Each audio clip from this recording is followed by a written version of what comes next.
Or, ce que nous constatons, c'est que le gouvernement encourage de fait cette fuite vers le privé en privant de moyens l'école publique. Merci Monsieur le Président, Monsieur le Ministre. Comme vous le savez, les parents d'élèves de l'école publique sont très mobilisés à Paris contre les 172 suppressions de postes prévues, mais aussi contre le manque d'AESH, les problèmes de remplacement des professeurs absents et le manque de médecins scolaires. Les parents sont plus qu'inquiets, ils sont exaspérés par l'inaction du gouvernement face à la concurrence aiguë du privé qui pourrait conduire à ce qu'en 2035, la moitié des élèves de 6e soient scolarisés dans le privé à Paris.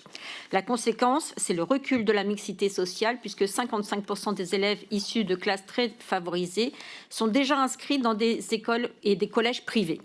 Et le risque, c'est la rupture d'égalité des chances entre les enfants de la République. Or, ce que nous constatons, c'est que le gouvernement encourage de fait cette fuite vers le privé en privant de moyens l'école publique. Par exemple, les dispositifs qui renforcent l'attractivité de l'école publique, comme le dispositif Émile qui permet l'apprentissage précoce de l'anglais, comme à l'école Léonie Waner dans ma circonscription, n'ont pas les moyens nécessaires pour fonctionner et se limitent donc, par exemple, à l'école Léonie Waner au CP. Plus grave encore, le manque d'AESH et les difficultés de remplacement des professeurs absents que j'ai pu constater à l'école d'Artagnan ou au collège Euben. Au collège Courteline, c'est le dispositif Devoir fait qui a dû être momentanément suspendu faute de budget pour les heures supplémentaires. Autant de défaillances qui encouragent de fait les parents à mettre leurs enfants dans le privé. Je souhaiterais également vous alerter sur 3 sujets. D'abord, le caractère inopérant de l'indice de position sociale pour le classement en éducation prioritaire à Paris.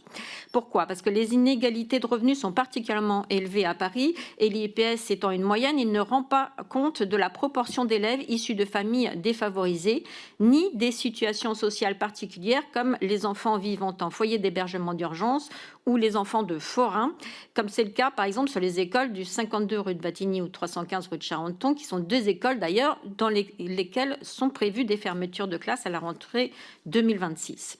Deuxième chose, le manque de moyens associés au statut CAP, qui pourtant reconnaît une fragilité sociale des établissements concernés, mais ne leur accorde aucun moyen supplémentaire, alors qu'on a des proportions d'enfants issus de familles défavorisées qui atteignent 39% à Robert-Jean Longuet, par exemple, ou 44% à Léonie Waner. 2 écoles dans lesquelles, là aussi, des fermetures de classes sont prévues à la rentrée 2026. Et troisième chose, les fermetures de classes en école REP, comme Maryville ou Davout, qui sont incompréhensibles au vu du nombre d'élèves qui atteint déjà 26 ou 27 élèves par classe dans ces écoles. Dès lors, j'aurai plusieurs questions. Comptez-vous revoir les projets de fermeture de classe à la lumière de ces éléments de fragilité que je vous ai décrits? Quels moyens allez-vous dégager pour